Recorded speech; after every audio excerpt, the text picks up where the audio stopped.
This is like one of my wildest Periscope experiences. Like, they invited us to the office. We go into the empty conference room. Dick was the CEO, and we're waiting for Dick. Dick walks in 5 minutes later, like, hey, nice to meet you. Love Periscope. Really good stuff. Awesome. Take a look at this. And he just literally just hands us a piece of paper. He sat down, we sat down, and we read the term sheet while he was just sitting there. I know how this stance goes. Like, we're not looking to get acquired. And Dick was like, okay, yeah. 1 second.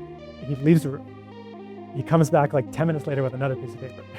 30 million. And so we took like 5 minutes and we were like, this is crazy, right? Crazy? Yeah, this is definitely crazy. We're not doing this. Yeah, we're not doing this. And then like, I don't know, 6 hours later, 12 hours later, another term sheet. He's like, okay, double, whatever the offer was, he doubled it. And like literally like an hour later, like we got the message from Twitter being like, what's it gonna take? Like, we wanna get this done, as you can tell. And I told them like, you're missing a digit. And then they came back with 100. I'm like, well, I regret saying that now because they went in at the lowest possible digit. The Yesterday podcast is brought to you by Ro, the all-in-one banking platform for startups. Thousands of companies use Ro. You get everything you need to manage your startup's cash. Fast banking setup, cards with up to 2% cashback, and yield that turns your company cash into extra runway. All super useful in the early days of launching. But the thing founders really love about Ro is their team. Candidly, they were amazing to partner with us on. They're about 3 hours ahead of my time zone. I don't think they ever took over 10 minutes to respond back to a text or email of mine. They're obsessed with helping founders beat industry giants, and will go to the end of the earth to help them do so. Exclusively for Yesterday Pod listeners and viewers, you'll get a $1,500 statement credit and tons of exclusive perks when you manage your company cash with Ro. Terms and conditions apply. To learn more, visit ro.co/yesterday. That's rho.co/yesterday. Ro's a fintech, not a bank. Checking and card services provided by Webster Bank. Member FDIC. See rewards terms for details. It would be good to learn about your origin story and your family, your grandparents growing up in Iran. Both of my parents moved to the US from Iran right around the time of the revolution. My mom actually moved by herself. Her older brother was already here in the US. Her parents were not able to get visas. She was able to get a visa. My grandparents basically told my mom, like, you gotta get out. Revolution is happening. Like, you deserve better. She was in high school at the time. So she left Iran as like a freshman in high school, moved to, of all places in the world, Mill Valley, California. And she went to the high school I went to, Tam High School. And she got lucky. She got out.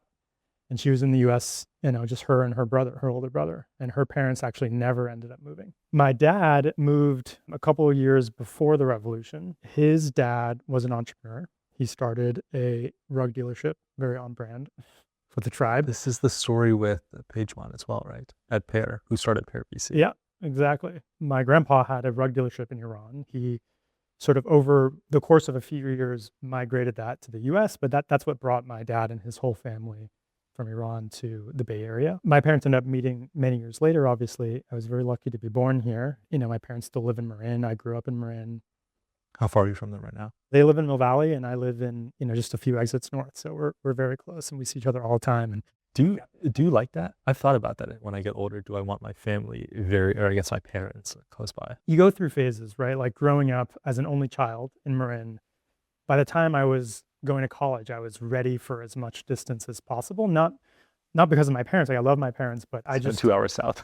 Yeah, well, I grew up in a bit of a bubble, and I wanted to get as far as possible. You've clearly done your homework. I didn't end up that far. I ended up at Stanford, which is 42 miles north. I did the exact same. I went to college 2 hours south of Northern Virginia. But at the time, I was like, okay, I want to have as different of an experience as possible from like growing up as an only child in my house with my parents. But fast forwarding, having lived through that experience, having now lived on my own for many, many years, and now having 2 kids, there's nothing better than being close to your parents and like having them come over on the weekends and Definitely hang out with the kids. So it's really great being 10 minutes away from them. Mm-hmm. That's amazing. I would go so far as to say, like, I cannot imagine what it would be like to raise 2 kids without having my parents nearby. Yeah, it's very common, I think, in immigrant families, which I appreciate as well. When I was a kid, my grandma and grandpa pretty much helped raise me as well. It's amazing. And so how did you spend your time as a kid? I feel like I got really lucky because in elementary school, I met my 2 best friends who are still my best friends, who I've started now 3 companies with. And so, what did I do growing up? I hung out with those guys. I didn't have like a large friend group. I had a pretty small but very tight friend group. And we all, were pretty nerdy. Like we got into computers very early. And so I'd played a lot of video games. I got very good at playing video games. Like if Twitch were around at that time, I would have definitely aspired to have been like a professional streamer or like playing in tournaments. Joined a couple clans. I went pretty deep in that world. Wow. What were you playing?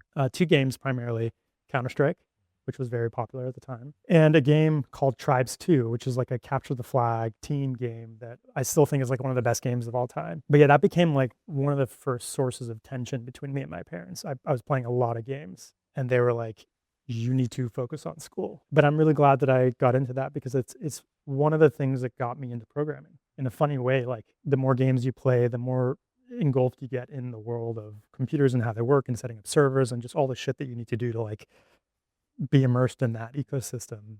And that kind of started scratching the itch of programming and building stuff. And how old were you at this point when you got really into computers? Probably early teens. Maybe middle school, like my dad brought home our first computer in the house when I was in elementary school. And I remember playing like MS-DOS games and then Doom and, that sort of era of games. By the time I started playing more competitively, that was like high school. And then by the time we were building stuff, it was probably late middle school, early high school. And who were your 2 close friends? It was Joe and who's the other one? Joe Bernstein, who I first met in 2nd grade, and then Aaron Wasserman, who I met in kindergarten. Aaron actually knew me before I spoke English. Like we met, and because I was born here and then we moved to Iran for a minute. Talk about that. I think I was probably like a year and a half or so. And as I mentioned earlier, my dad was helping his dad move his rug dealership over. And so after I was born, we actually moved to Iran for maybe a year. And, they were like helping pack up the business and all that stuff. And so my parents, their theory was like, we're going to teach you Farsi. We're going to speak Farsi to you because you're going to have plenty of time in school to learn English, which I think is actually a great philosophy because kids just learn so quickly at that age. But anyway, by the time we moved back to the US in time for kindergarten. And so I like entered kindergarten not speaking any English. I met Aaron like very early on in kindergarten. So we've been best friends ever since. And we went to elementary school, middle school, high school, Stanford together, and every company we've worked together. That's so amazing. And did Joe also go to Stanford? He started off going to the New England School of Photography, and then he transferred to Northeastern. So he never formally studied CS, but he is the best engineer I've ever worked with in my career. Why do you think that is? He's a first principles thinker. Like he's really good at like teaching himself things, thoroughly understanding the things that he's working on. And I think having had sort of like a non-traditional education, it's sort of created this muscle for him of learning how to do things in a very self-sufficient and independent way. And I think it's been an incredible strength. That, and he's just like intellectually extremely smart and motivated and creative. And on all topics, you can go to Joe and you can be assured that you're getting a fresh perspective. I can ask 10 people for their perspective on some situation, and the perspective I get from Joe is always unique. And what did your parents do as a kid? My parents have always been entrepreneurs in their own way. Like my dad has done a bunch of different independent things, whether it was in sort of finance. He had a day trading stint. He was in real estate for a while. He's sort of in property management now. My mom, when I was born, she was a teacher. She quit her job. She started a home daycare because she did not want to send me to daycare. That's the exact same thing my mom did. She wasn't a teacher. She moved here and she had me and my older brother and she started a home daycare. Is she still doing it? No, she is. Is your mom still doing it? Yeah. Oh, wow. I don't know how she does it. Yeah. I mean, well, she loves kids, obviously, but yeah, she's got 12 kids every day from newborn to like 3.5 years old. Home daycare or? Home daycare. Okay, wow. Yeah, growing up. Wow. Come Christmas, I'd always ask my parents, like, I want a baby brother, baby son. Put it on the Christmas. And they're like, you got, 11 other kids. And I'm like, that doesn't count. It's not the same. She has run her own business since I was born. I think that was a big part. Seeing both of them always be independent was a big part of what kind of made me want to and feel so comfortable in the entrepreneurial world. Like just the idea of like having a full-time job never resonated with me. And what hesitation and anxiety other people might have had at the time, sort of considering that leap, for me felt very natural because my parents were always very independent. And it was really amazing seeing them have successful, satisfying careers doing that. Did you study CS at Stanford? When I was applying to colleges, I actually really wanted to go to NYU to study film. Wow. I never actually ended up applying to NYU because my mom was like devastated that I was going to consider going that far to New York. So she made me promise to go visit Stanford and do the tour. Did she care you were studying film or you wanted to study film? She was supportive of any sort of major or concentration. For her, it was the location. She's like, you mustn't go that far. The compromise was just go visit Stanford and see if you like it. And I was like, okay, I can sign up for that. Like let's go do the tour. And in doing the tour, I fell in love with everything. The only knock on Stanford was the film program was nothing to write home about. And Stanford doesn't make you choose a major like NYU does when you were applying. So I sort of punted the decision. I ended up taking a bunch of different classes and kind of keeping optionality for the first 2.5, 3 years. And then by the time junior year rolled around, I was like, okay, I got to make a call. Most of the classes I'd taken were on the CS path, so let's just do that. Yeah, amazing. So how did you spend your time when you first got to Stanford? And what do you think shaped you the most? I would say two things. One, I still think to this day the most valuable thing to me about university was the people that I was surrounded by, both just like the friendships I established. Like some of my closest friends now are my like freshman year dorm mates, basically. I'm sure this is true for most people. And so that just had a huge impact on how I spent my time.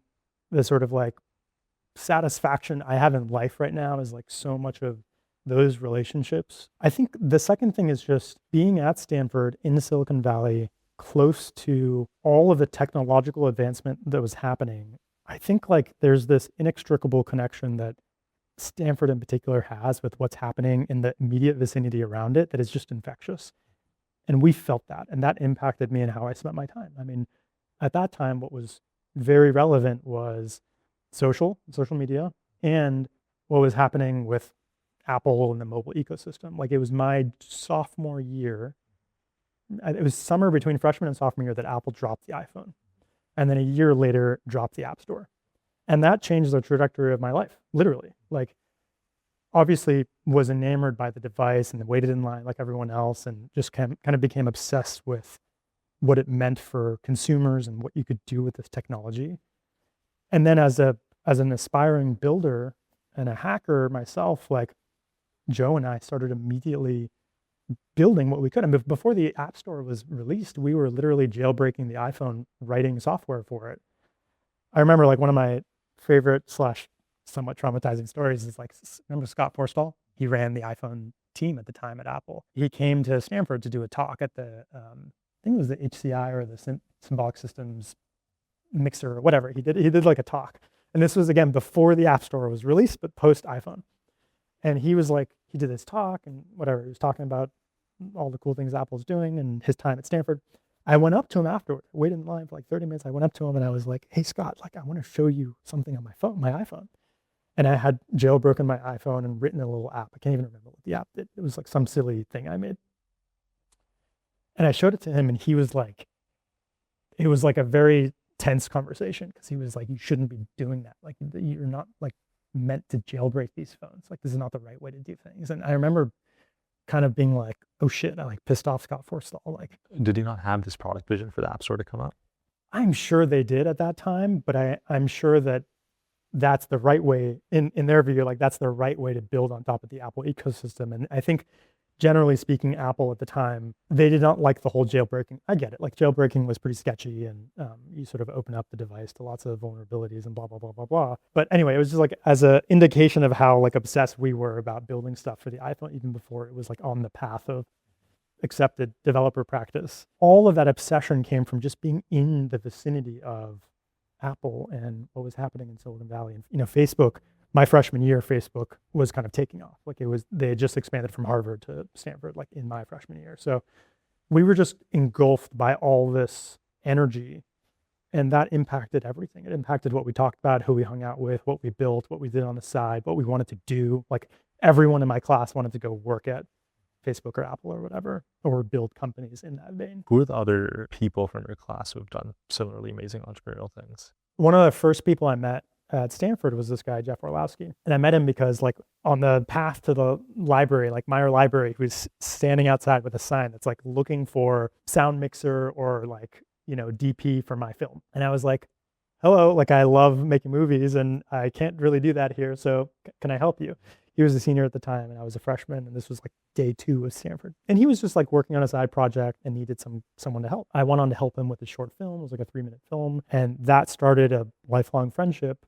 Jeff went on to be a photographer working for National Geographic. He ended up making a movie that he's now won multiple Emmys. I've invested in a bunch of his films. Like, he's just gone on to be incredibly successful as a filmmaker. And that for me was an amazing way to like scratch the itch and introduce me to this whole world that I don't think I would have had access to if I didn't. What movies did you make when you were younger? I made some films in high school, which a couple of them actually won student Emmys, which I think is why I ended up feeling so excited about that path. I like got a taste of it and I really liked it. And it was also moderately successful, as one can be, as a student at least. In high school, I was part of this program called AIM. The whole objective was basically take the curriculum that you study as a high school student, like, US history, English lit, whatever it might be. You have the same curriculum, but instead of just taking a test at the end of the semester or whatever on that, or writing an essay like you would normally do, this program, AIM, said, you have to make a movie. Like, your project is you make a movie and you premiere it in your community. So it can be about any subject that's relevant to that curriculum, but you are done when you've made that movie and you have a film premiere in the community that people come and watch. Did you have a budget? That's a good question. They didn't give us a monetary budget. They gave us all the equipment, and they also paid for the screening and all that stuff. So you had all the infrastructure taken care of.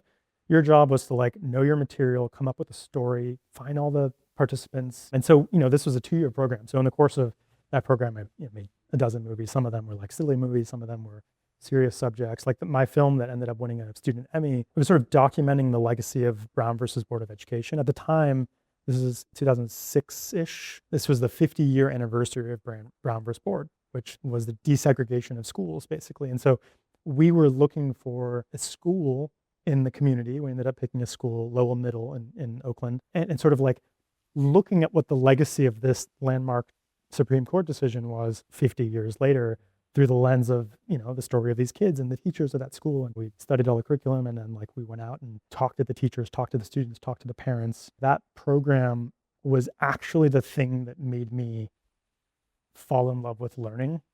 Before that, public schools in Marin are amazing, and they're very good at getting you to test well and all that stuff. But I didn't like school that much. I was good at school. I had to be good at school because my parents insisted upon me being good at school, but I think it was really that program that made me love learning. And when you're forced to tell a story or teach someone else, it forces you to know the material more, which I think is an axiom that's true for so many things.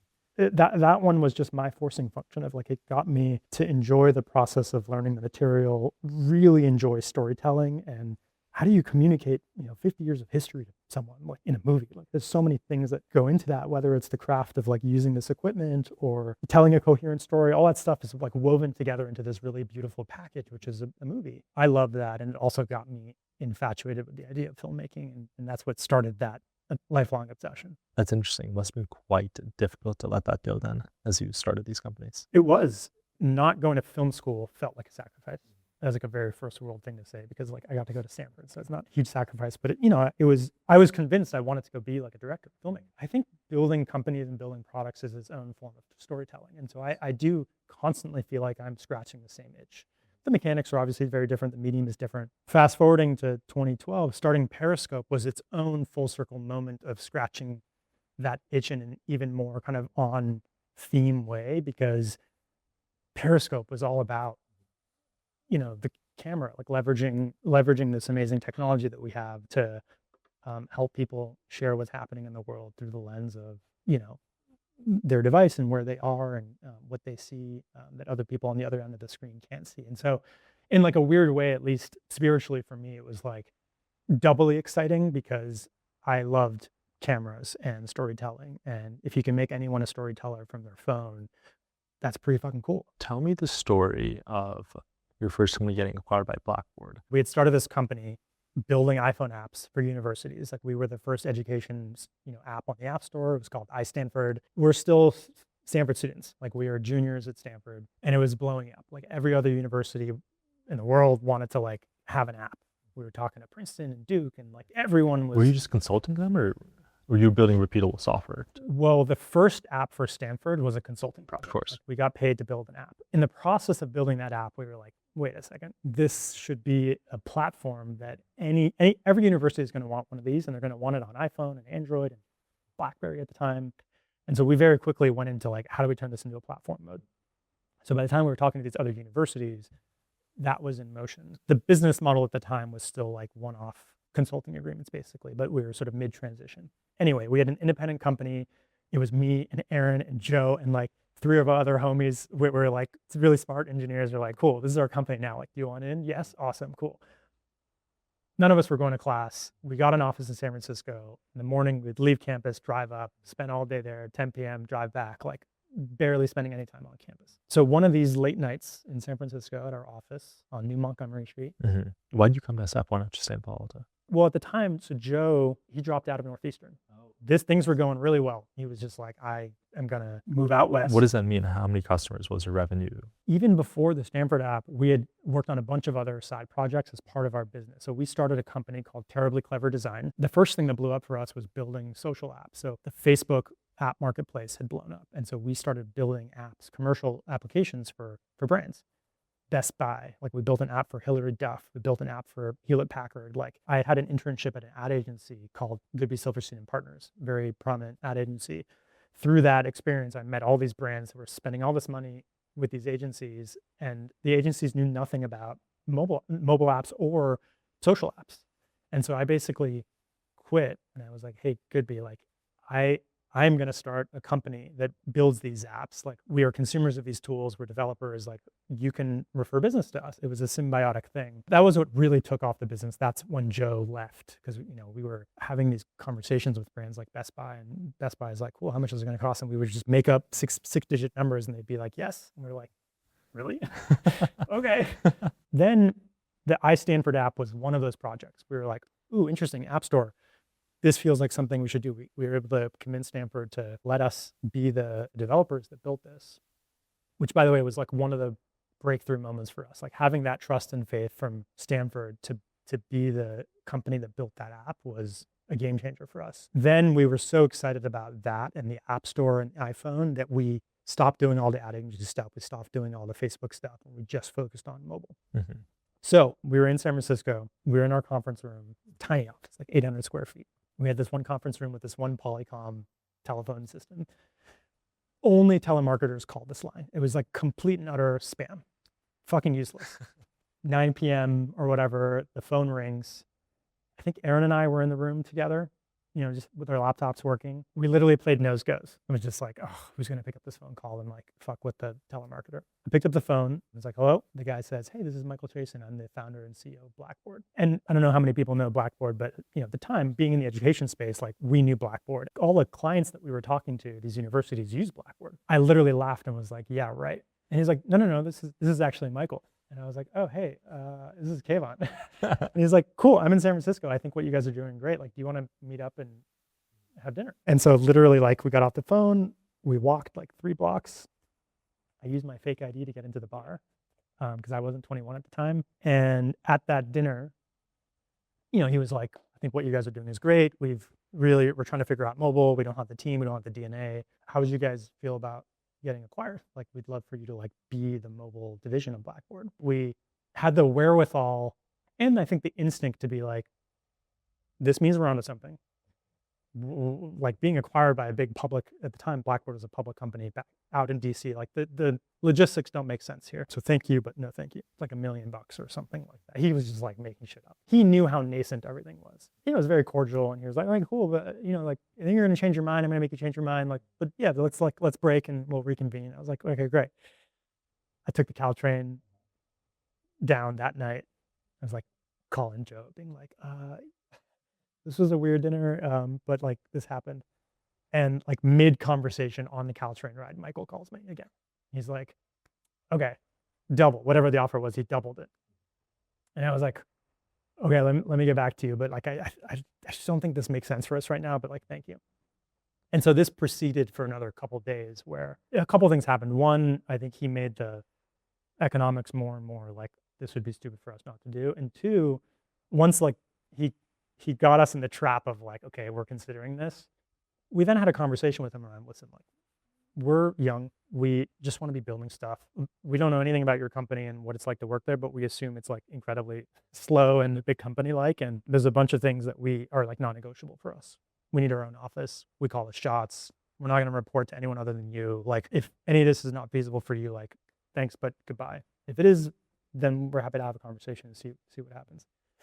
Anyway, we got to terms on that stuff and we ended up moving forward on doing diligence and whatever. But it all started with a cold call in the conference room. And how long did you work there? A total of 4 years after that. So this was junior year of Stanford. Through all of senior year, I did the same dance of like wake up in the morning, drive up to San Francisco. I'd fly to DC for board meetings, but the company was still, based in DC. Our mobile division was based in San Francisco. I was like a senior exec reporting to Michael, just kind of made it work for that year. And then obviously after that, like we all graduated and the whole team worked there for another 3 years. And then lots changed at Blackboard. Like Blackboard got taken private by private equity. Michael left the company, new guy came in, turned into exactly what you would imagine a private equity takeover would turn into, and it was like absolutely miserable. And I ended up leaving and traveling for a year and a half and thinking about what's next. Where did you go? How old were you at this point? 24? Something like that. Yeah, because it was right around 20 when we got acquired. And so I was probably around 24. I went all over the place. A lot of traveling in Europe. I went to China. I went to Thailand. Just you or with some buddies? With Joe? It was a mixture of things. I did some traveling with Joe. I did some traveling with my girlfriend at the time.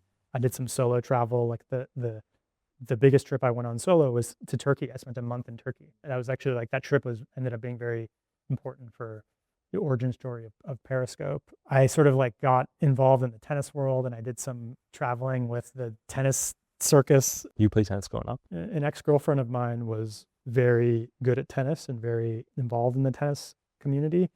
And I'm an extremely competitive person. So when we played tennis together and I got my ass whooped, I was like, I need to get better at this sport.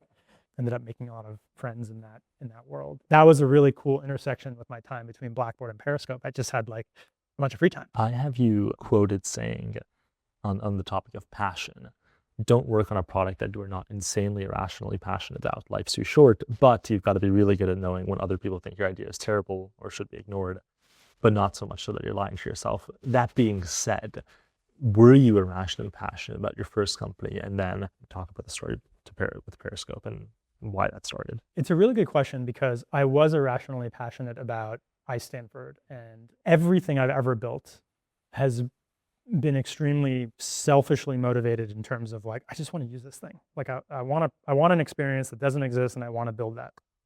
Like Joe and I have always infused that into what we built. And that is both why we were irrationally passionate about the things that we built and also why our passion waned when it did. So for example, Stanford, guess what? When you're a student at Stanford and the iPhone exists, you just want to like peanut butter jelly, bring it together, right? Like why can't we have our university in our pocket? We have this incredible device that can do anything, whether it's like, using ESPN or playing a game or interacting with the stock market or whatever, except for the thing that we interact with every day at school, which is the university. And so I think for those 2 years, there was no better team on earth to build that business because it was like a for us, by us situation. What happened when we graduated? Well, it's the passion waned, right? Like we're no longer the users. We're now building for a class of user that we are every day that goes by losing empathy with because we're not students anymore. We're just graduates. And, we're still excited about what we're doing, but it just waned over time. We were a proxy for the actual customer. And it's just like, at that point, there's someone better to run this business. And it's probably not any other SaaS company that was building software for kids and students, but it just became less interesting. So the combination of that and all the private equity stuff is why I was like, I got no fire left for this. Like, and it's the right thing for the business is for it to continue existing, but like, it's not for me. And so it's a double-edged sword, like building something, because depending on what you're building, your proxy as a customer for it may not be enduring. But I think that's been true with every other thing we've built. Like Periscope was born out of an inkling of an idea that I was obsessed with, and it was like a seed of a thought that Joe and I had in passing because of some trip I went on to Turkey. For us, Periscope just squarely fit into that world of like, we just wanted this thing to exist. It was like magic that we wanted to feel that we had to bring into this world. To the extent that there's a recipe for building an enduring product and business, or at least one that you have a comparative advantage working on compared to anyone else, that is a critical recipe. It's like, you just gotta give a shit about this more than the next person because it affects you in some way. That's just always been important to me. What about for people who build companies that are just not something they've experienced or dealt with, right? It's this like long shot of a company, but they're just obsessed with it because they did the research. Do you think that's obviously there are examples for why this works, some counter cases, but why have you never done that? And sort of say, have you set up resources? Here's this extremely large thing that I've experienced myself. Maybe even go do that. Yeah, no, I think that like you can build incredible businesses that way. I think the important prerequisite, I believe, is the passion piece. Like, you can become passionate about payment software or reimbursement software as long as you're passionate about it. Like, how you get that passion, like, who am I to say? The playbook I know best is what I described. That's not the only way. Like, many people have built successful businesses without the passion. So it's not that it's like not likely. I just think that if there are two businesses, the one that's run by the team that is like irrationally passionate about it has an X factor that I think counts for a lot. I'm just not wired in a way. Like, if you told me, Kayvon, here's a business plan for a market that's untapped, ripe for the taking, and like, here are all the ways you can make it successful, I would not be the person to run that business. And be like, no matter how rational the argument for why it could be big is, I wouldn't wake up every day and go to bed every night obsessed with this thing if I don't have that fire. I don't, far be it from me to say that that's not possible for someone else to do. A lot of people are younger given this advice of go do what you're passionate about. How do you actually know when you're passionate about something? Is it this feeling that when you wake up, you can't stop thinking about it? Or I think it's a couple of things. One, it's exposing yourself to a diversity of experiences, because you sort of don't know what you don't know. Me stumbling into the world of film was such happenstance. And so you got to let yourself scratch the itches and like even just have the at-bats to see these different slices of a world that you can expose yourself to. Some of that is pushing yourself into the right conversations with the right people in the right places. And I think that takes real courage and effort. It's like, if you're just living your life, it's not often that things come to you. That does happen, and you got to be ready to exploit those moments, which is another skill, I think. But I think that's a huge part of it. I think the other part of it is having the courage to take risks, right? Because even if you're exposed to these opportunities, taking the leap and stopping the stable thing that you were doing and taking the leap to go scratch the itch or start the company or build the thing, even if you don't know where it's going to lead to, is really hard. Like, that's where a lot of people stop. Like, a lot of people have a spidey sense of what their passion is because it's what they think about when they're not doing their day job. They just don't have the courage to go take the leap to be like, what is the next way for me to scratch this itch? Like, and that's an incrementally building snowball, right? You don't need to just like go to Stripe Atlas and incorporate tomorrow. Like, there's a lot of steps in between. It's a combination of those things. Like, give yourself exposure to the things that then tell you, like, would I be more excited to spend another night working on this, or less excited? Knowing when to push yourself to take more leaps. And that could be starting a company. It could be investing the time over the weekend to build the thing. The energy required to lift an idea off the ground is like infinitely. How do you think about product defensibility then? How do you decide what to work on now? Even if you're passionate about something, it's so easy to make. There's no moat there. You shouldn't overthink it. Like, if the goal is to indulge your passions, pre-editing your passions and saying there's no moat around this, there's no, like, maintaining enterprise value for this thing is going to be too difficult, I think you're just shortchanging yourself. There's a time and a place to run that calculus. But I think if the question is like, man, what do I want to spend my time doing? Then all of that is a distraction, is my hot take. Like, you are better off throwing caution to the wind and saying, you know what, like, there's going to be 100 people working on this thing. And or thousands of people working on this thing. And that's okay, because my purpose is to evaluate whether I'm even interested in this. Like, because you're only going to be able to uncover that edge that is your comparative advantage, that is your technical mode or your commercial mode or whatever perspective you have that's going to differentiate you. You got to give yourself license to get that far.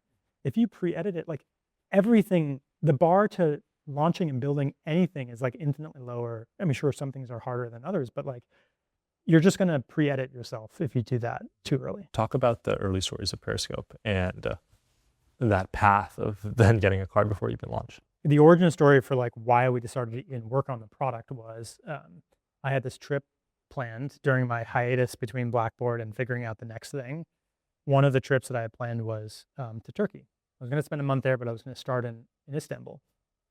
And at the time, leading up to my trip, maybe like a month before, the Taksim Square protests around 2012 were starting to kind of get really serious. Like there was just a lot of civil unrest and some violence in the streets. And, you know, I don't know how much people could trust like CNN at the time, but like you would turn on CNN and it would just look like a war zone. And so, of course, common theme in the story, my mom was like, no, you're not going to Istanbul. I'm like, Mom, it's fun. This is like over dramatized. Like it's just, you know, CNN drama basically. And she was like, no, this is like the news, you know, it's like dangerous to go. And so I remember like that debate of like, is it safe for me to go to Istanbul or not, sparked a conversation with me and Joe, who were already in the mode of like, what do we want to build here? We were just like hacking on a bunch of different side projects. And I remember we had a conversation being like, this is silly.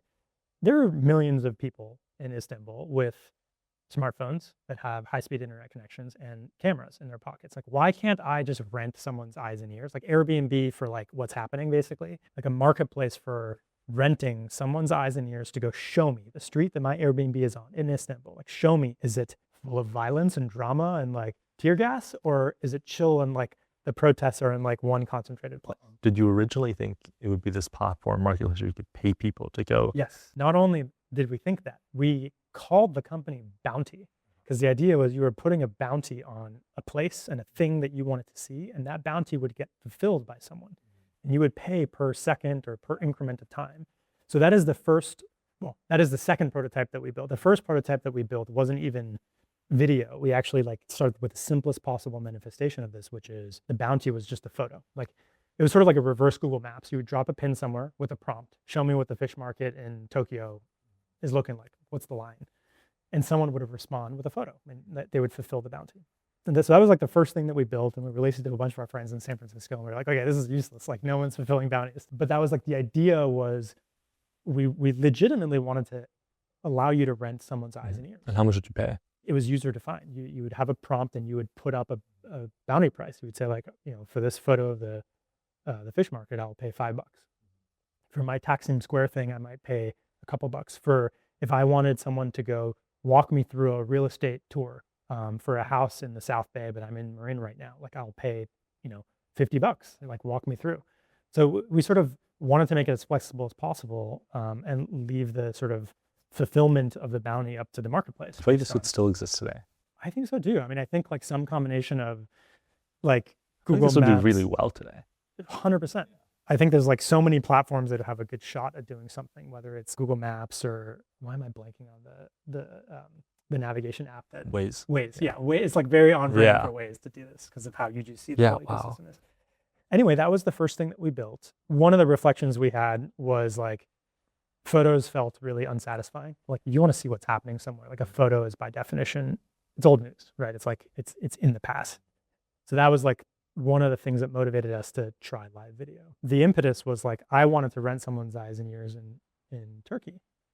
And so that was the seed of the idea that became Periscope, originally called it Bounty. It was only through later, fast forward when we were fundraising, one of the investors who we pitched, who actually ended up not investing, he like listened to the pitch and he was like, really cool concept, but like, why are you calling it Bounty? And I was like, well, you know, I explained the shtick for why Bounty made sense. And he's like, you should call it Periscope. And I was just dumbfounded. I was like, wow, that's the name. That's a perfect name. Who is this venture investor? Dirk Ziff. He's a very successful finance investor. He comes from the Ziff family publishing. He now does a lot of investing. And I met him through the tennis world, ironically. Are you still close to them? We're still friends, yeah. He gives me shit for not investing, and I remind him that he said no, and it's all good. But no, I credit so he said him. no. He didn't say yes, and I didn't follow up. You know, it was just like we did a pitch, and he was like, "This is interesting. Like you should call it." But he introduced you to Scott Belsky. No, Bill Trenchard from First round. He's at first round now. first round. I don't know if he's still there, but he was the first round. At the Yeah, time. he's still at first round. I also pitched him at first round, and he unfortunately said no. But one of the most generous things anyone's done for me, he introduced me to Scott Belsky, who has become a lifelong friend and invested. He was, I would say, like, he wasn't the first investor, but he was one of the first investors, and he brought our round together. When Scott invested, Google Ventures invested, and like a bunch of other people were like, oh, wow, Scott Belsky blessed this. So And Scott was like the biggest cheerleader for our vision. I have some notes written here that Scott FaceTimed you from a TED conference in Vancouver to prove it to you, and he helped you craft the narrative around teleportation. And you call him the product leader you most admire. Dig into Scott. What makes him so good? He's incredibly thoughtful. Like his ability to parse a product experience or a mock-up and find its most interesting qualities or its most vulnerable weaknesses is unmatched. I've never met a product thinker who's able to like not only distill a product experience into what makes it special or what's holding it back, but being able to articulate that back to you in a way that's like useful is like top notch. He's really, really exceptional. He also has so much wisdom now from having started companies and worked at, the largest companies in the world. And the properties of Scott that I think were most special to me, still are today, but at the time especially, he's just an incredible cheerleader. Like I would, even in my darkest times at Periscope, where we're like banging our head against the wall, being like, it's just not working, something about it doesn't feel right. You would get off a call with Scott and you would have like, your tank would get full of energy, full of excitement. He would refill your passion by sort of injecting some of his and also steering you, right? Like the teleportation thing is a good example. Like that phrase, that concept he seeded for us. I credit him with having the first Periscope before the mechanics were ready. Like that FaceTime, it was very intentional. He was like, okay, I'm gonna role play here. This is a Periscope. And he like flipped his camera and he started walking around the Vancouver floor doing a Periscope. Like before it was Periscope, he was just hacking FaceTime to do it. And it was very clever because we got to mock it. It was like the perfect prototype. And it was really just his energy and his passion and his creative thinking that is like the dream for a founder, to have that in an investor, sort of like being that cheerleader and being that thought partner. So that changed the trajectory of Periscope for us. I really think that it wouldn't have been what I felt so strongly about that partnership that when we ended up getting acquired by Twitter, I forced Twitter as part of our deal to like allow Scott to be involved still. Like we gave him equity and like, so like that's how strong. And at the time, Twitter was like, come on, you're complicating this deal. Like this is like, but we just felt that strongly about it. And so we did. So he's amazing. Tell me those stories about starting a company, especially Periscope, the dark days that people don't talk about, I think, online or even in stories like this. What was it like banging your head against the wall? What did that even mean at that time? And then what is actually happening with your product and users and the company that just doesn't work? And then what made it work? For us, it manifested in the early days as like building versions of the product that just didn't feel good. We couldn't even get our friends to use it for more than 3 days. Like, of course, our friends will download the beta and try it, and then like they're not using it after a couple of days, and we're like, okay, this is abundantly clear that this isn't working. Try it again, not working. Try it again, not working. Rinse and repeat for 6 months. Doesn't feel right. Now you're like, shit, is this going somewhere? Is the idea bad? Is our execution bad? I don't know. That's one manifestation of it. Another manifestation of it is getting rejected time after time after time again. At that time, I had really good connections from having sold a company and operated as a senior executive at a public company. Like I got meetings with a bunch of VCs. They all said no. That sucked, right? Like, let me talk to Sequoia. Yeah. Oh, they say no. Let me talk to First Round. Oh, they say no. Like, why were they saying no? What were you pitching it as? A marketplace for what's happening in the world, like that angle, and all the mechanics that we showed. And we had a working prototype. All the mechanics that we showed were the reverse marketplace static photo fulfillment thing. And I think like investors gave us credit for like, okay, this is a team that's done it before. They've, been acquired before, and like they've clearly built a prototype. Like I think we got credit for all those things, and people just didn't get. They were like, we're not convinced that another social app is going to make it, which, right to be concerned there. And 2, like the mechanics just didn't resonate with people. They were like renting, like paying for people to take photos, like, not really. Like, let's talk and, as a product evolves. So it's like the line that we got. Honestly, as heartbreaking as it is hearing that, we weren't surprised because we also were like, it doesn't feel right yet. It was really like the set of conditions that had to change there were when we stumbled into the teleportation phrasing and critically the live streaming. When we made it a live app. How did you end up on live streaming? Realizing that it felt static.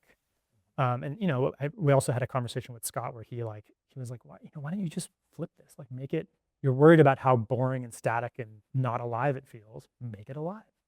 And we were like, yeah, I guess we should just try that. But that it took us so much iteration to get there. And like the first time we added chat to the experience, once we had live, it was a half screen video, half screen chat. That felt like a breakthrough, but we used it and we were like, oh, this feels so clinical. It's like you have this chat room, it's empty. The video is like in a box, just feels lame. And that feeling, that clinical user experience, our designer was like, why don't we just try making it full screen? Made the video full screen, had the comments float in when they appeared. And then we were like, whoa, this feels better. And then he added the hearts. When he added the hearts, literally adding the hearts, we knew we had a winner. We felt it. We were the first broadcast. It was like the most inane broadcast. It was like me broadcasting my dog Scotch. We were like, whoa. And it was days later that we expanded the beta. We went from 5 people with the beta to like 25 people. And the Twitter mafia started joining the beta because one of our beta users was Jessica Barilli, who was at the time running Corp Dev. We went to Stanford together, so she somehow got the beta. Like we didn't intend to invite Twitter Corp Dev. And then she added Jack and Dick. So literally we had like a 25-person broadcast of one of our beta users in the mission capturing a fire. There was like a fire in some second story building in the mission. Every single beta user, like 25 users joined. And like the 23rd, 4th, and 5th were like Jess, Jack, Dick. And so we were seeing this fire unfold, and then the Periscope employees were like, oh my God, the fucking Twitter execs just joined. Like, we're not ready for this. And like literally like an hour later, like we got the message from Twitter being like, Dick wants to meet you. Can you like, they emailed you, or what did they say? I think Jess called me or texted me and was like, hey, like, so special, like love what you guys are building. Like, can I introduce you to some people at Twitter? And I remember telling her like, hey, flattered, thank you. But like, we're not, I know how this stance goes. Like, we're not looking to get acquired.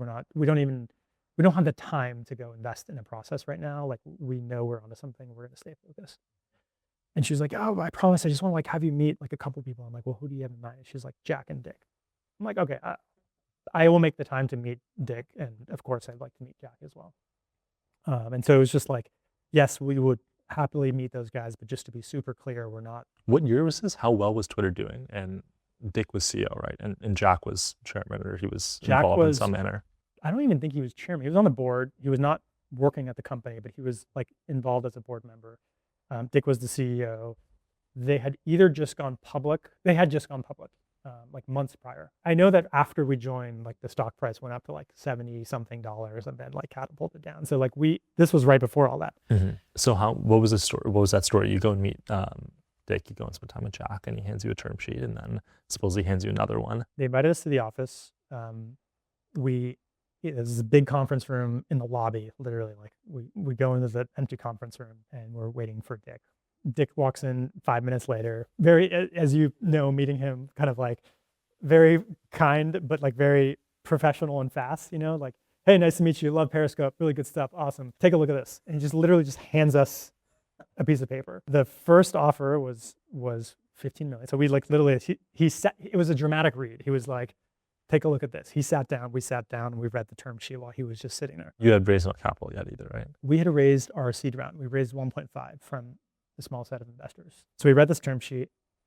Joe and I like aren't conferring with one another, but we were like reading this thing together. It was like more money than we've ever seen, obviously. And we'd agreed going into this. We're like, if they pull some shit where they're going to offer us something, like we agree, we're just going to say no matter what. Did you have any employees, or is it literally just you and Joe? We did, yeah. We had 5 full-time employees at the time, and then a couple contractors. So it was like me, Joe, Aaron, our designer, Tyler, another engineer, Niels, who we'd work with. We'd all work together. Why'd you have so many?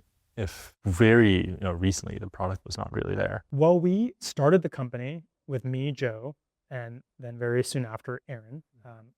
We have always built stuff together, and we will always build stuff together. So even though we didn't have the product figured out yet, like we knew we were going to build something. We knew that something in this vicinity, like we were obsessed with. We were going to figure it out. We were fortunate enough through our previous work that we were able to self-fund even before getting investors to give us money. So we hired Aaron, we hired Tyler, our designer, who we also met at Blackboard. When we started working on the video stuff, like we didn't know anything about video encoding, decoding, building a live streaming stack. We had to go hire an expert for that. So yeah, we had around 5 people and 2 contractors. So they gave us the first term sheet. We basically were like grateful that you're acknowledging, that you like what we're building, but like we're going to have to politely decline them. And Dick was like, okay, yeah. 1 second. He leaves the room. He comes back like 10 minutes later with another piece of paper, 30 million. Just like, I don't know if they like had it printed already or he had to like press the print button, but it was like clearly they had thought about this circumstance. Joe and I were like, okay, can you give us like 5 minutes to talk about this? Because we weren't prepared for that. Yeah. We didn't think that was going to happen. And so we took like 5 minutes and we were like, this is crazy, right? Crazy? Yeah, this is definitely crazy. We're not doing this. Yeah, we're not doing this. So we went back and we're like, Dick, really appreciate how efficient this whole thing is. But like, honestly, like we're not trying to sell the company. Like we really care about what we're doing. Like Twitter's a big company, got lots going on. Like we're just not, this isn't for us. He was like, guys, like this is going to change your life. Like we're going to we will make this be so successful. Just think about it. We're going to get back to you with another number, but like, let's keep this conversation going. We're like, really though, we're not interested, but like, sure, we're happy to like, we'd love to maintain a good relationship. So we left, and then like, I don't know, 6 hours later or 12 hours later, another term sheet. I think they doubled it again. It was like 60. And this was like, we barely made it to Zuni. We're like, we need to eat after this. They're like, to their credit, they were very aggressive about courting us. So at that point, I'm like, these numbers have gotten big enough. It's like, I need to make some calls. I called Scott. I called another one of our sort of advisors, just being like, are we crazy? Like, we don't want to do this. But this is entering a territory where like, would we be foolish not to negotiate, like try and see what this could turn into? Because, this was like 6 months or a year. How old are you now? 27, maybe 26? Yeah, it was 25. Because this was like 6 months after, or a year after Blackboard. And so we were kind of like split brained on, this is like absolutely not going to happen versus like they're sort of forcing us to think about this because the numbers are getting really big. But we sort of, after going through that crisis and having a Zuni chicken, we were like, we don't want to do this. And then they came back again and doubled it. And we were like, fuck, we need to like, this is life-changing money, not just for us, but our team. Like it was sort of getting to the point where we were like, would it be irresponsible for us to not change be able to change the lives of these other, these teammates? And so that was a mind fuck. To their credit, like the speed at which you move as an acquirer really makes a big difference. Was this 36 hours? Less than a day? Yeah, it was just so fast. Yeah. This is very Dick-esque. Very Dick. And no, like the whole corp dev team, like Jess really, not our first rodeo. They acquired Bryant. They made so many incredible acquisitions, and I credit a lot of that to Jess and the team that she built. So anyway, like that happened. We ended up saying no again. And they were like, guys, like, what's it going to take? Like, we want to get this done, as you can tell. And I told them, like, you're missing a digit. And then they came back with 100. I'm like, well, I regret saying that now because they went in at the lowest possible digit. But it's a good line, Yeah. And so anyway, then we were like, okay, they clearly, they mean business here. They're willing to, they are willing to invest a lot in this. And so we said, okay, like, if we're going to consider this, A, like, the numbers still not right, and B, here's some other things that actually matter to us. We've been through an acquisition before. We know how soul-sucking can be to work as part of like a big company, no offense.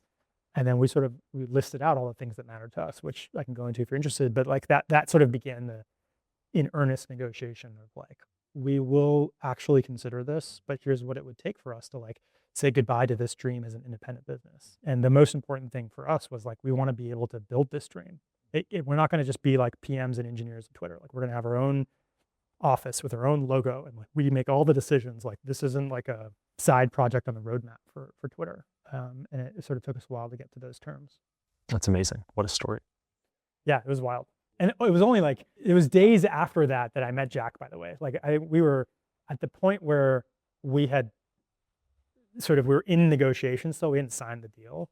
Because Jack was like on a boat somewhere in like Ibiza or something. And like literally my first meeting with him, he was FaceTiming me from some tropical place. Which was like a whole bizarre, it was amazing. And you're still close with Dick and Jack, right? Totally, yeah. That's amazing. I have another note written here that you mainly onboarded the first X amount of users, including Kobe Bryant and Kobe.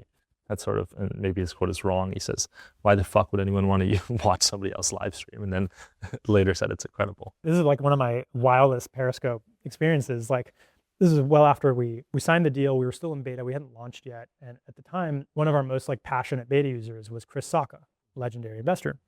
Are you still close to them? Yeah, we don't see each other all the time, but I'm an investor in his fund, and he's great. And lower carbon or lowercase? Lower carbon. No, I missed lowercase. That Mm. wasn't great. So Chris was like incredible and relentless about introducing celebrities and like notable people to Periscope. Rene Redzepi, the famous chef, and Kobe, and like a bunch of other people. And so we were just like, beta user number 70 was a Kobe, and beta user 71 was Rene Redzepi. And at the time, I was doing personal onboardings for every new beta user. Like, doesn't matter whether it was like your buddy or Kobe Bryant, like I would do a personal onboarding, meaning I would start a private broadcast. I would invite them in, and I would show them around the app and show them our office or whatever was going on.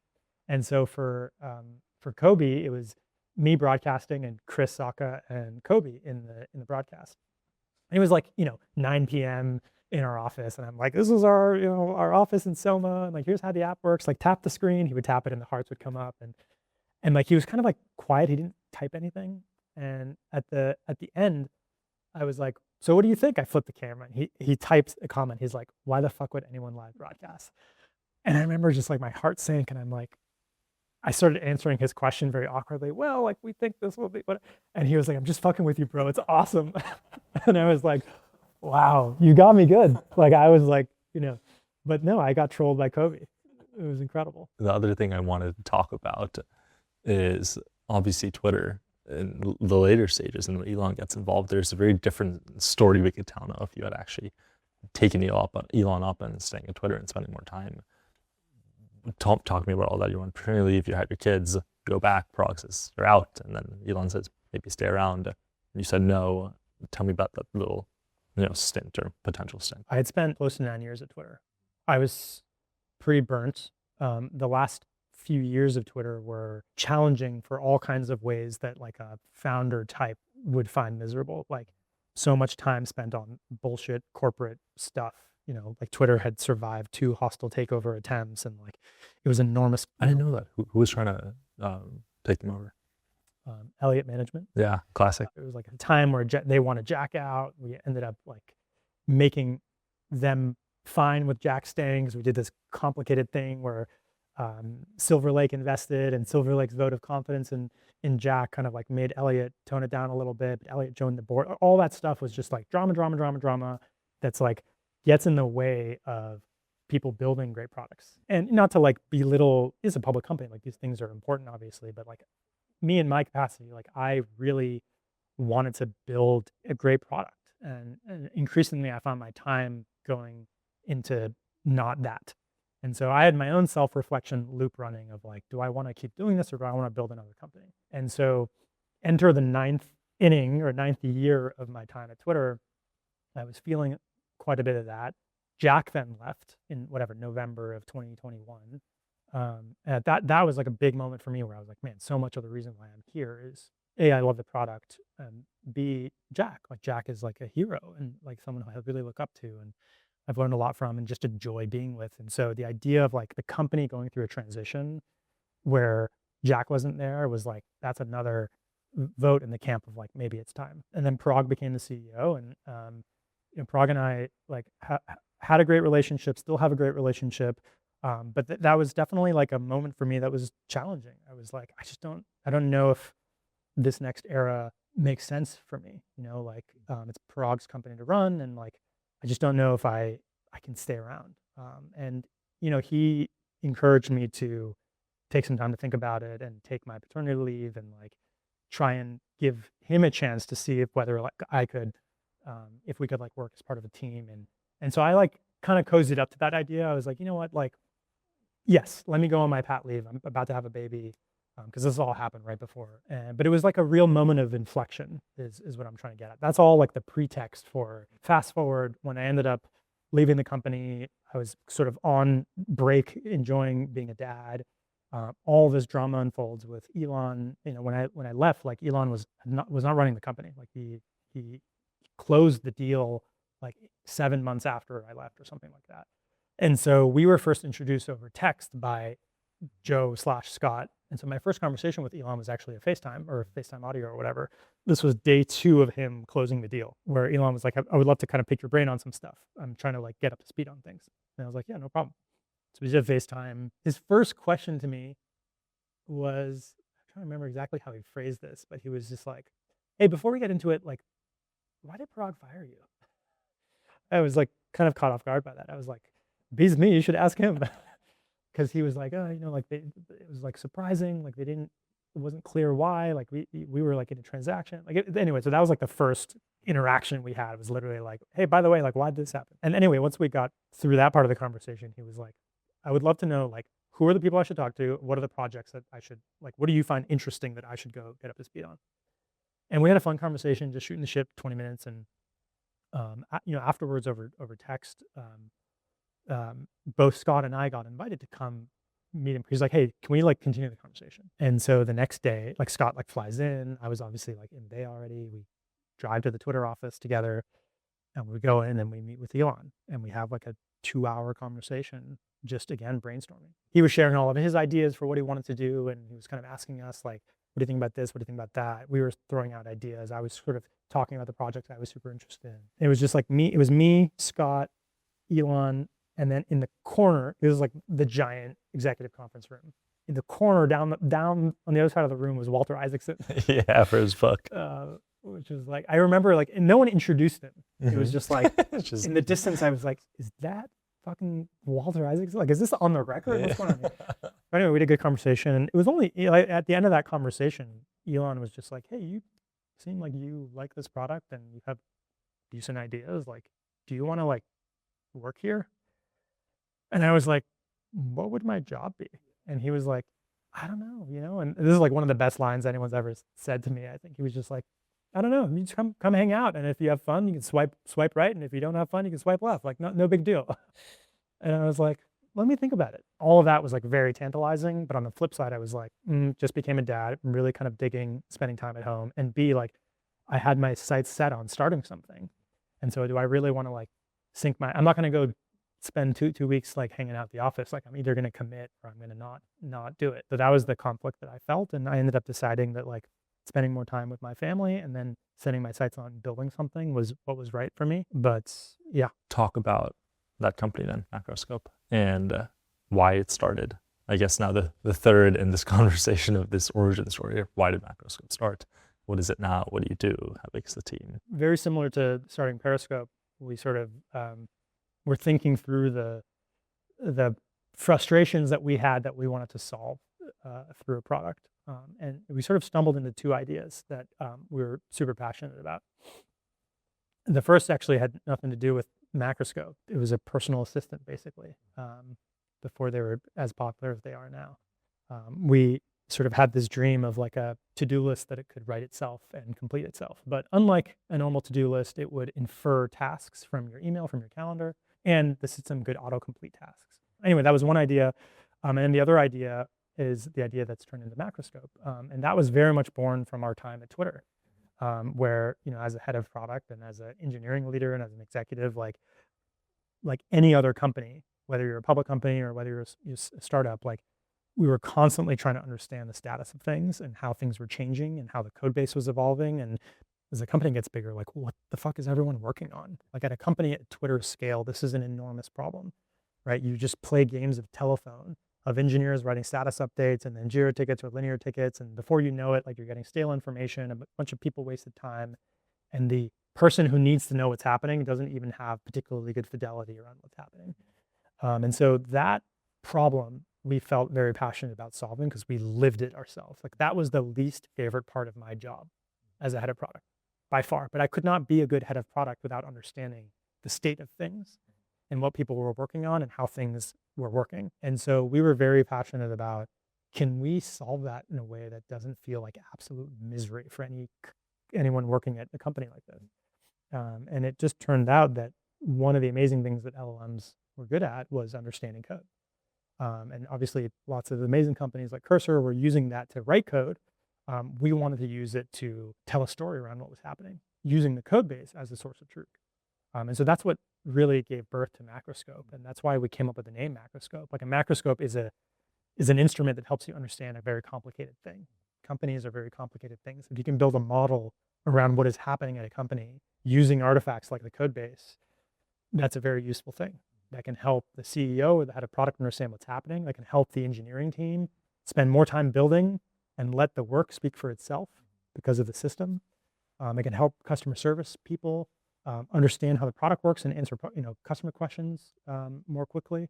And so we knew that this system, this like code-based understanding engine, could be incredibly valuable if it was good enough to actually not make up utter nonsense when regurgitating what was happening in some project or some part of the code base.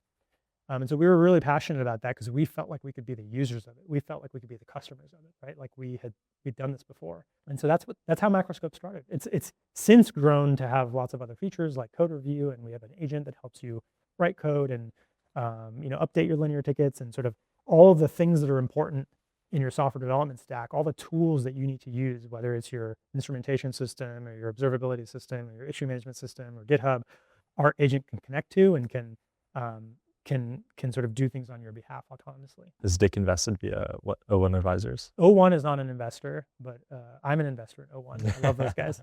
We raised 2 rounds of fundraising. We raised the seed round, right around when we started the company, led by Thrive and Google Ventures and Adverb, Jess Verrilli. Oh, wow.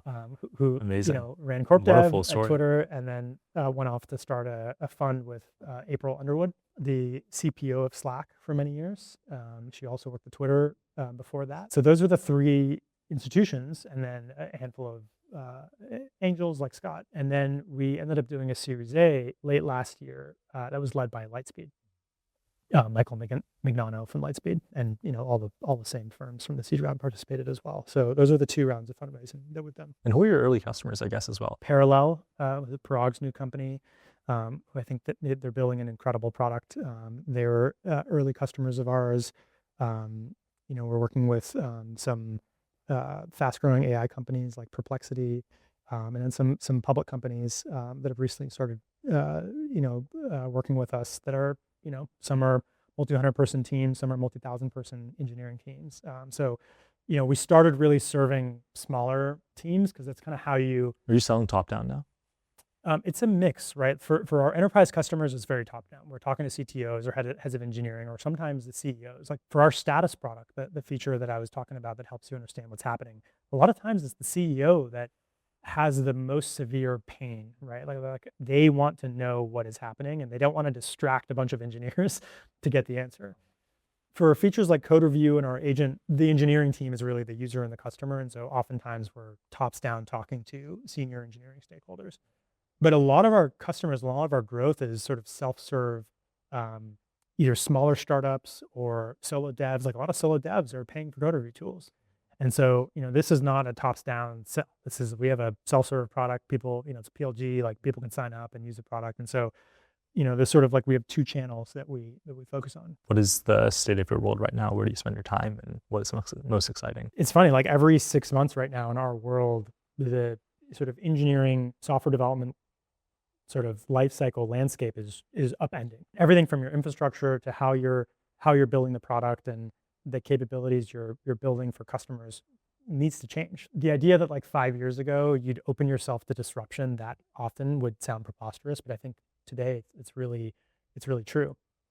And so it's a very exciting time, but it's a crazy time because it's like, oh, new model comes out, a whole new set of things are possible that weren't possible before. And so one of the things that I've been having fun doing, aside from like my normal day job of like I spend a lot of time with customers and just on the commercial side, and obviously spend a lot of time thinking about the product and where it goes. But I've been trying to immerse myself in like being a user and customer of these tools, just to like keep the intuition alive on like what are the models capable of, like, and it's been honestly like intoxicating and rewarding and exhilarating trying to be on the front lines of that, whether that's in the work context, like using the tools that we're building to like using new agent harnesses and trying to get adept at managing fleets of agents. And like these are the things that we expect our customers will be doing in a year. Like our bleeding edge customers are already doing them, but like most companies are like they still don't know what's coming. They're barely managing agents, let alone fleets of agents. And so we cannot expect to build an exceptional product that is going to serve where the puck is going if we don't understand all of that today. And I consider myself part of that. Like I need to, even though I'm not like an engineer, like I am playing the part of an engineer on nights and weekends, whether that's like playing around with OpenClaw or whether it's leveraging, the those sort of novel agent harnesses that either we're building or we're able to leverage from other companies to kind of see like, how does Macroscope need to adapt to this world? How does code review change in a world where agents are shipping orders of magnitude more code than humans have the ability to review? Like, it's just not possible anymore. Like, code review as we know it is like toast. And so I think the only way we can build that feature is if we feel the pain ourselves and understand where the puck is going. And so that's very top of mind. That's very much part of like how we're thinking about the roadmap. And also personally, like I'm trying to exercise the muscles myself, just because it's the only way I know how to build stuff. Like if I don't have any intuition for it, like I just shouldn't be working on it. What is the most important decision you've ever made? I think there were two very consequential decisions in my life. The first was letting my mom convince me to go visit Stanford, because I think my life would have been very different if I was studying film at NYU. Deciding to go to Stanford was one of the most consequential decisions for me because of the path that it put me on. I think I would have been much less likely to start the companies that I did if that wouldn't have happened. Starting Periscope and joining Twitter was probably the second most consequential thing. It's how I met my wife. It's why I have the kids that I have. Professionally, it's led to so much, right? Like so many of the experiences I've had, so much of the wisdom, to the extent that I have any wisdom, so much of that has come from that 8 years that was like an incredible roller coaster of immense joy and satisfaction and immense frustration and doom. Like the whole gamut was an incredible, like life-altering journey. I mean, even like the first 10 days of Periscope launching was the most exhilarating, captivating, interesting, challenging 10 days of my professional career. And so that arc was of tremendous consequence to my life.